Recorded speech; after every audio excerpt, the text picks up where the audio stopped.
Okay hello बच्चों, इस lecture में हम चर्चा करेंगे सरफेस टेंशन के और एक फेनोमेना के बारे में, that is called as capillarity और it is also called as capillary action. Okay, capillary action या कैपिलरिटी को देखने से पहले सबसे पहले हम लोगों को कैपिलरी ट्यूब को जानना पड़ेगा। What is the exact meaning of capillary tube? Okay, capillary tube. Okay, so capillary tube एक ऐसी ट्यूब होती है जिसकी जो डायमीटर है वो बहुत ही छोटी होती है। A tube having very small diameter or a tube having very what you can say that small bore, it is called as capillary tube. इस ट्यूब की जो डायमीटर है वो लगभग 1 मिलीमीटर या उससे भी कम हो सकती है, उससे भी कम होती है। वैसे ट्यूब को हम क्या कहेंगे? Capillary tube. तो a tube having very small diameter is called as capillary tube. उसको क्या बोलेंगे बच्चों? Capillary tube. ठीक है, अब होता क्या है, जब भी हम इस कैपिलरी ट्यूब को किसी लिक्विड के अंदर डीप करते हैं, ओके, सो जो लिक्विड लेवल होती है इनसाइड दैट ट्यूब वो हमको ओरिजिनल लेवल से थोड़ी सी इंक्रीज या फिर डिक्रीज हुई मिलती है। सो ये जो फेनोमेना है, जिस फेनोमेना के वजह से liquid level inside the tube, capillary tube increase या फिर डिक्रीज होती है ओरिजिनल लेवल से, इसी फेनोमेना को तो हम कैपिलरिटी बोलते हैं। देखो ध्यान दो कैसे। मान लो एक कंटेनर है, ठीक है, इस कंटेनर के अंदर भरा हुआ है फ्लूइड, ठीक है, ये ऐसा फ्लूइड है बच्चों जो वेट करता है ग्लास को, मतलब ये जो सॉलिड तुमको दिख रहा है ये है ग्लास, ये जो लिक्विड है ये ऐसा लिक्विड है जो ग्लास को वेट कर रहा है। ठीक है, अब मैंने ऐसे लिक्विड के अंदर क्या कर दिया? कैपिलरी ट्यूब को डिप कर दिया। जैसे मैं कैपिलरी ट्यूब को डिप करूंगा तो लिक्विड लेवल जो है कैपिलरी ट्यूब के अंदर देखी गई कि थोड़ी सी ओरिजिनल लेवल से क्या हो गई, ऐसी इंक्रीज हो गई, और उसका जो मेनिस्कस मिला हमको वो ऐसा मिला कॉनकेव शेप के जैसा। ठीक है, और कोई जरूरी नहीं कि हर बार कैपिलरी ट्यूब के अंदर जो लिक्विड है उसकी लेवल इंक्रीज ही होगी, वो कभी कभी डिक्रीज भी होती है। वो डिपेंड्स अपॉन कि तुम कौन से फ्लूइड के अंदर मतलब कैपिलरी ट्यूब को डिप कर रहे हो। तो मान लो ये ग्लास के कांटेक्ट में है मर्क्यूरी, ठीक है, ये मर्क्यूरी है फ्लूइड, ओके, और इसके अंदर अगर तुम कैपिलरी ट्यूब को डिप करोगे सो ये जो लिक्विड लेवल है ये हमको ओरिजिनल लेवल से थोड़ी नीचे गई हुई मिलती है। ठीक है, ये इस तरीके से। ओके, देखो, सो वो वाला फेनोमेना, जिस फेनोमेना के अंदर लिक्विड की लेवल राइज होती है या फिर फॉल डाउन होती है inside the capillary tube, that phenomena is called as capillarity. तो मैं यहां पे लिख देता हूं, लगे तो, what is mean by capillarity? The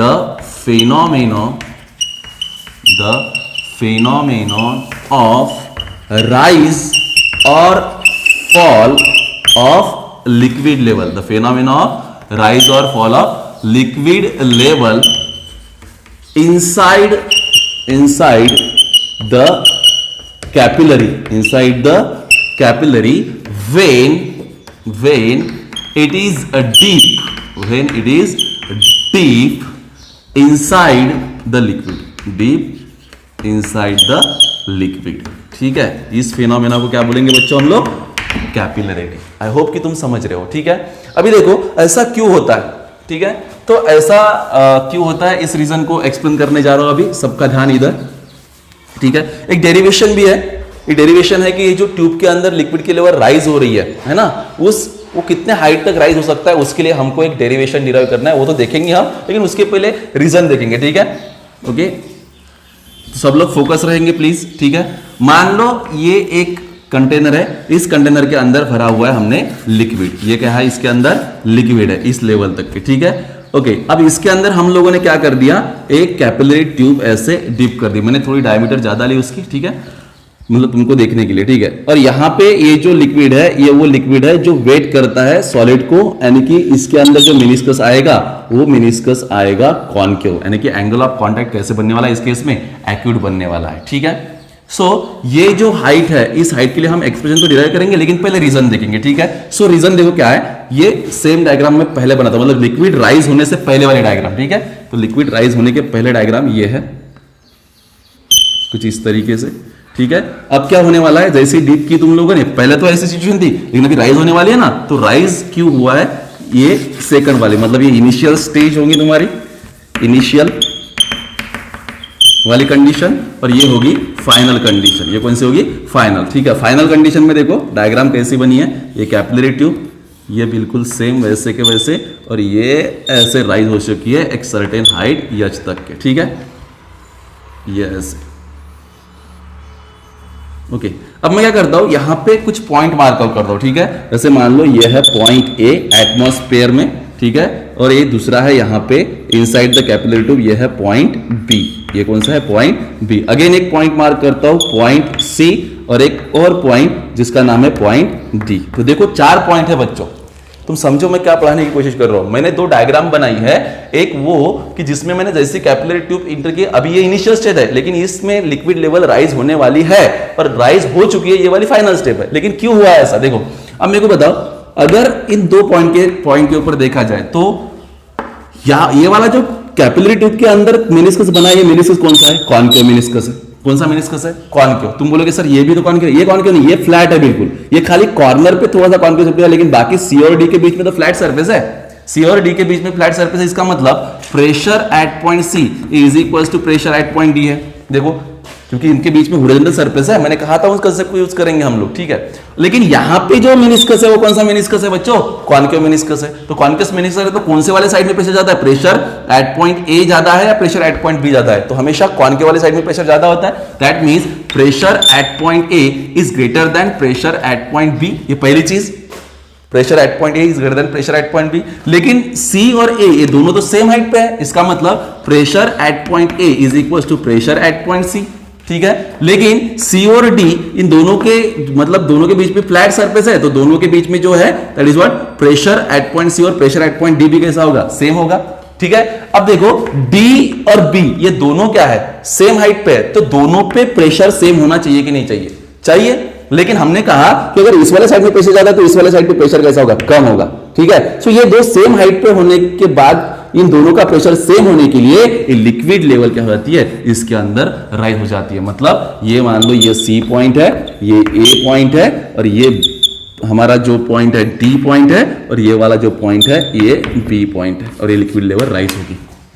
I hope कि तुम समझ रहे हो क्या हुआ है। देखो ए और बी दोनों में से प्रेशर किस पे ज्यादा है, प्रेशर एट पॉइंट ए ज्यादा है, क्योंकि कॉनकेव साइड में है वो, ठीक है। उसके बाद में ए और सी दोनों सेम हाइट पे है, सेम हाइट पे है, तो दोनों एटमॉस्फेरिक प्रेशर दोनों के ऊपर लगेगा, मतलब दोनों प्रेशर सेम है, ठीक है। सी और डी के बीच में ये just below the liquid surface, C और डी के बीच में हॉरिजॉन्टल सरफेस है, मतलब सी पे और डी पे जो प्रेशर है वो भी सेम है, ठीक है। अब डी और बी ये दोनों सेम हाइट पे आते हैं, सेम लेवल पे आते हैं, तो दोनों पे प्रेशर सेम होना चाहिए कि नहीं होना चाहिए, होना चाहिए।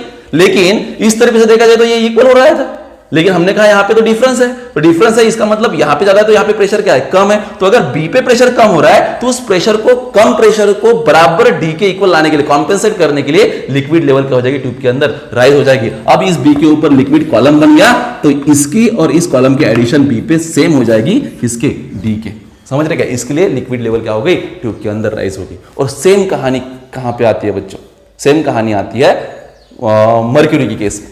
तुम समझ रहे हो, अगर चाहो तो एक्सप्लेन कर दूं तुम लोगों को, अगर मतलब मर्क्यूरी केस में यही कंसेप्ट अंडरस्टैंड नहीं हुआ तो तुम लोग मेरे को फिर से कमेंट सेक्शन में बता दो, ठीक है। सो अभी हम क्या करेंगे, ये जो लिक्विड लेवल राइज होती है किसी कैपिलरी ट्यूब के अंदर, ये जिस हाइट तक राइज होती है, that is what height of liquid level rise in a capillary tube, ठीक है। एच कितनी होगी, it depends upon that is what surface tension of that liquid और angle of contact between the liquid and that solid, ठीक है। उसके बाद में density of the liquid, acceleration due to gravity at that place, बहुत सारी चीजों के ऊपर निर्भर करती है। क्योंकि इस एच का जो फार्मूला हमको मिलता है इस डेरिवेशन को सॉल्व करने के बाद, वो मिलेगा that is 2t cos theta upon r rho g। क्या मिलेगा formula, 2t cos theta upon r rho g, where h be the height of liquid column, t be the surface tension of that liquid, theta be the angle of contact। Angle of contact बनाएगा ना भाई, हमेशा हम क्या बनाते हैं, tangent drawn to the free liquid surface और solid surface के बीच में एंगल, ये थीटा है एंगल ऑफ कांटेक्ट। r क्या होता है इस केस में, r होती है radius of that capillary tube, rho क्या होती है density of that fluid, and g क्या होता है acceleration due to gravity at that place. तो ये जो फार्मूला तुम सब लोग देख रहे हो, इस फार्मूले को अभी डिराइव करने वाले हम लोग, that is called as expression for the liquid level rise in a capillary tube. क्या पढ़ने वाले हैं, expression for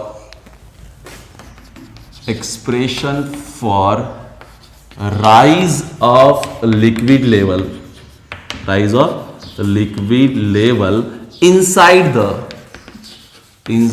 the capillary, inside the capillary या कैपिलरी ट्यूब, कुछ भी बोल सकते हो, ठीक है, इनसाइड द कैपिलरी। तो सबसे पहले हम लोगों को क्या कंसीडर करना पड़ेगा, हम लोगों को कंसीडर करनी पड़ेगी कैपिलरी ट्यूब जो ओपन है दोनों एंड पे और जिसको हमने डीप किया है एक लिक्विड के अंदर, एक ऐसा लिक्विड जो सॉलिड को वेट कर रहा है। दैट मीन्स उसके अंदर एंगल ऑफ कॉन्टैक्ट एक्यूट बनेगा, मेनिस्कस का शेप कॉन्केव बनेगा और उसके अंदर कैपिलरी की ट्यूब के अंदर लिक्विड की लेवल क्या हो जाएगी बच्चों, राइज हो जाएगी, ठीक है। So consider a capillary tube open at both end and it is deep in a liquid. Okay, the liquid is taken in a such a way that it weights the solid. weight करेगा मतलब वो adhesive force ज्यादा होगा तो rise होगा ऐसे contact पे, ठीक है। और ये है वो capillary tube, इसके अंदर liquid level क्या हो जाएगी, rise। मेनिस्कस कैसा मिलेगा, कॉनकेव। और यहाँ पे ये जो मैं डायग्राम थोड़ी बड़ी बनाता हूँ, ठीक है, ताकि सब लोगों को क्लियरली देख जाए, ठीक है। ये है यस, ठीक है, इतनी बड़ी डायमीटर नहीं होती लेकिन तुम लोग क्लियरली देख पाओ, मतलब मैग्नीफाई करके निकाली है मैंने, ठीक है, ओके। और ये लिक्विड लेवल इसके अंदर क्या हो जाएगी, राइज हो जाएंगी। तो सरफेस का शेप कैसा होगा, मेनिस्कस शेप होगा, ठीक है। यहाँ पे भी कांटेक्ट पे ये ऐसे कर्वी आएगा ऐसे, ठीक है, लेकिन बाकी फ्लैट ही आएगा इस तरीके से, ठीक है। So consider capillary tube which is open at both end and deep inside the liquid with the liquid in such a way that it wets the solid, ठीक है। अभी सॉरी ऐसे, अब क्या है, हम लोग लेट करेंगे कुछ चीजें, let that small R be the radius of that capillary tube. इस कैपिलरी की रेडियस लेनी पड़ेगी हम लोग को, ठीक है, रेडियस ऑफ, अब लिखेंगे यहाँ पे R be the radius of capillary, ठीक है बच्चों। उसके बाद में नेक्स्ट लेट से टी बी द, ये जो तुमने लिया है लिक्विड, इस लिक्विड का कुछ तो भी सरफेस टेंशन होगा ना, so T be the surface tension, ठीक है, होता है बच्चों सरफेस टेंशन ऑफ लिक्विड, ठीक है। उसके बाद में नेक्स्ट यहां पे एंगल ऑफ कांटेक्ट बनेगा ना कुछ, एंगल ऑफ कांटेक्ट ये वाला थीटा, सो थीटा को हम मानेंगे theta be the angle of contact. Theta क्या बोलेंगे बच्चों, एंगल ऑफ कांटेक्ट, ठीक है। अभी देखो जो मतलब कि यहां पे ये जो मेनिस्कस बना है, इस मेनिस्कस के हम दो पॉइंट कंसीडर करेंगे, लेट से ये वाला पॉइंट ए और ये वाला पॉइंट बी। हालांकि मैंने दो ही पॉइंट कंसीडर किया है लेकिन तुम कोई भी दो पॉइंट ले सकते हो, वो जो सरफेस है मेनिस्कस का उस सरफेस पर के वो कोई भी पॉइंट ले सकते हो जो कांटेक्ट में है उस ग्लास के, ठीक है। सो मैंने दो पॉइंट मार के ए और बी, इनके ऊपर सरफेस टेंशन काम करेगा टेंजेंशियल डायरेक्शन में कुछ इस तरीके से, बराबर है, सरफेस टेंशन टी एक्ट करेगा, ठीक है। अब सरफेस टेंशन हमेशा टेंजेंशियल लगता है, इसके बीच में का जो एंगल होगा this is called as angle of contact theta, इधर भी थीटा होगा, ठीक है। लेकिन ये जो ग्लास है उस ग्लास के ऊपर फोर्स लग रहा है तो ग्लास क्या करेगा, उसके ऊपर रिएक्शन फोर्स भी करेगा, तो इस एक्शन को ग्लास रिएक्शन देगा इस डायरेक्शन में, ठीक है। सो सरफेस टेंशन के बराबर ही इस रिएक्शन की मैग्नीट्यूड होगी, तो R is equal to T के बराबर होगा। इधर भी रिएक्शन लगे, हालांकि सब तरफ लगेगी सब मॉलिक्यूल पे, तो ये भी आर इज इक्वल टू क्या होगा, टी, ओके। नाउ बच्चों क्या कर सकते हैं कि जो ये जो रिएक्शन फोर्स है उसको हम रिजॉल्व कर सकते हैं दो कंपोनेंट में। देखो कैसे, अगर ये थीटा है तो by geometry of this figure ये भी थीटा होगा और ये भी क्या होगा, थीटा होगा। अब तुम क्या करोगे, इसको रिजॉल्व करोगे तो ये वाला कंपोनेंट वर्टिकल कंपोनेंट, ये हॉरिजॉन्टल कंपोनेंट, यहां पे ये हॉरिजॉन्टल कंपोनेंट और ये वर्टिकल कंपोनेंट। तो हॉरिजॉन्टल कंपोनेंट कौन सा होगा, वर्टिकल कौन सा, थीटा के साथ कौन सा होता है, कॉस होगा, टी कॉस थीटा, और ये भी क्या होगा बच्चों, टी कॉस थीटा। इधर ये टी साइन थीटा और ये क्या होगा, टी साइन थीटा। तुम ये ऊपर वाले मेनिस्कस के बारे में सोचो, अगर ये कैपिलरी ट्यूब है तो ये ऐसे वो मेनिस्कस है, ठीक है, ये ऐसे वाला सेक्शन दिया हुआ है, ठीक है। तो हर एक पॉइंट पे ऐसे, हर एक पॉइंट पे जो कांटेक्ट में ऊपर वाला फोर्स लग रहा है, बराबर है, हर एक पॉइंट पे, और हर एक पॉइंट पे हॉरिजॉन्टल भी लग रहा है, लेकिन हॉरिजॉन्टल प्लेन में जो लग रहा है वो तो कैंसिल हो जाएंगे सब, और जो वर्टिकल फोर्स लग रहा है वो कंप्लीट फोर्स से रिस्पॉन्सिबल है इस फ्लूइड को ऊपर राइज करने के लिए, ठीक है। तो टोटल अपवर्ड फोर्स कितना लगेगा बताओ बस जरा मेरे को। सो यहां पे हम लिख सकते हैं total upward force, total upward force, ठीक है, इज इक्वल टू कितना होगा, वो टोटल अपवर्ड फोर्स होगा T cos theta multiplied by कितने एरिया पे, कितने जगह पर लगा हुआ, 2 पाई सरकमफेरेंस के ऊपर लग रहा है, मतलब यहां पे होगा T cos theta into 2 pi R. इसको देंगे हम इक्वेशन नंबर 1, इसको क्या देंगे, इक्वेशन नंबर 1। यहां पे तुम ये सारी चीजें लिख सकते हो, ठीक है, ओके। सो रिएक्शन फोर्स के बारे में रिजॉल्व किया, horizontal component T cos theta, vertical component vertical component T cos theta, horizontal component T sine theta, मतलब बोर्ड एग्जाम का जो तरीका हमारा लिखने का वो पूरे तरीके से तुमको लिखना है पॉइंट टू पॉइंट, ठीक है। ये हुआ टोटल अपवर्ड फोर्स। लेकिन देखो ये जो लिक्विड है एक सर्टेन हाइट पर जाके, ये जो हाइट एच है वहां पे जाके रुक गया, बराबर है, ठीक है, अभी क्या करेंगे, तो रुक गया मतलब ऊपर भी जाना नीचे जाए, तो इसका मतलब जो ऊपर लगने वाला फोर्स है उसको बैलेंस किया है किसी फोर्स ने। अब कौन से फोर्स ने बैलेंस किया है बच्चों, तो ये जो लिक्विड कॉलम का वेट है, इस लिक्विड कॉलम के वेट ने बैलेंस किया है उस अपवर्ड फोर्स को। तो हम अभी नेक्स्ट निकालेंगे वेट ऑफ लिक्विड कॉलम। क्या निकालेंगे, वेट ऑफ लिक्विड कॉलम। अब बताओ लिक्विड कॉलम का वेट कितना होगा, तो लिक्विड कॉलम का वेट होगा mg, लिक्विड कॉलम का कितना वेट कितना होगा mg, ठीक है। सो हमको पता है ये जो लिक्विड लेवल राइज हुई है, ठीक है, इसमें मानते हैं let h be the height of liquid level inside, यहां पे लिखते हैं इधर, ठीक है, let h be the height of liquid rise in capillary tube, ठीक है। उसके बाद let say rho be the density of that fluid, density of liquid की डेंसिटी कितनी है, रो है, ठीक है। उसके बाद में यहां पे एक्सेलरेशन ड्यू टू ग्रेविटी भी काम करेगी, तो जी क्या होता है बच्चों, एक्सेलरेशन ड्यू टू ग्रेविटी लिख सकते हो तुम, एक्सेलरेशन ड्यू टू ग्रेविटी यहां पे लिखेंगे ना हम, वेट के अंदर काम में आएगा, ठीक है। सो हमने कहा कि जो लिक्विड कॉलम का वेट है यहां से लेकर के ये इस सरफेस तक की, ये पूरा लिक्विड कॉलम है हमारा, ठीक है। तो इसका वेट कितना होगा mg। अब m को हम लिख सकते हैं, हम लोग को पता है कि density rho is equal to क्या होता है बच्चों, रो इज इक्वल टू होता है मास अपॉन वॉल्यूम, तो मास इज इक्वल टू क्या हो जाएगा, रो इनटू v, ठीक है। तुम समझ पा रहे नहीं समझ पा रहे, ओके ठीक है,